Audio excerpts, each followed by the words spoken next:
Hello বন্ধুরা, আমি অনু update with অনু চ্যানেলে তোমাদের স্বাগত। আমি চলে এসেছি গৃহপ্রবেশ সিরিয়ালের আপডেট নিয়ে।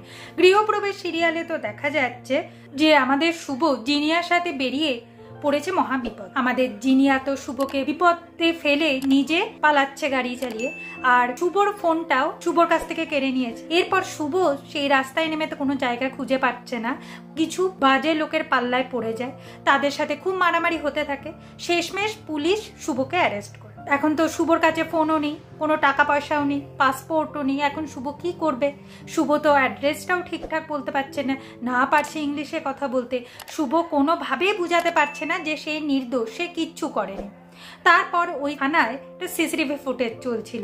সিসিটিভি ফুটেজ দেখে আমাদের শুভ পুলিশদের আসল অপরাধীকে ধরাবার চেষ্টা করে। অন্যদিকে বাড়িতে তো শুভকে নিয়ে কথাবার্তা চলছিল।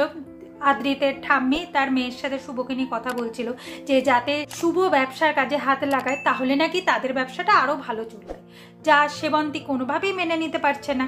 আর এইদিকে তো আদির বাবা এরা সবাই ফিরে এসেছে, রূপসও ফিরে আসে, কিন্তু শুভ ফিরে আসে না। এখন আদি রূপসের কাছে জানতে চায় যে শুভ কোথায় গেছে। রূপস বলে শুভ নাকি তার বাবার সাথে দেখা করতে যাবে, তাকে বলেছে। এখন এই কথাটা বাড়ির কেউ জানে না, আদির ঠাম্মিও অবধি জানে না। শুভ একা একা তার বাবার সাথে দেখা করতে গেছে, সেটা শুনে আদি ভয় পাচ্ছে, ভাবছে শুভ আবার কোথাও হারিয়ে গেল না তো, শুভ ঠিকঠাক রাস্তা চিনে যেতে পারলো তো, কোনো বিপদে পড়লো না তো। রাস্তায় বেরিয়ে আমাদের আদি শুভর কোটটা দেখতে, কিন্তু শুভর পাত্তা নেই। আগামী পর্বে দেখা যাচ্ছে শুভ তো লকআপে আছে, আর সে আদির কথা ভাবছে যে আদি হয়তো তাকে বাঁচাবার জন্য সব জায়গায় খুঁজে বেড়াচ্ছে, কিন্তু সে তো বলতে পারছে না যে সে কোথায় আছে।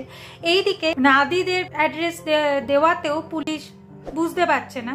শেষমেশ আমাদের শুভ নিজেকে বাঁচাবার জন্য মিস্টার উইলিয়ামের কথা বলে। তো মিস্টার উইলিয়ামের কথাতে শুভ কি বাঁচতে পারবে? কি হতে চলেছে সেটা দেখতে হলে স্টার জলসা এইচডিতে গৃহপ্রবেশ সিরিয়ালে চোখ রাখতে হবে। আর আমার এই ভিডিওটা ভালো লাগলে লাইক, শেয়ার ও সাবস্ক্রাইব করে ফেলতে হবে। ভিডিওটা দেখবার জন্য অসংখ্য ধন্যবাদ।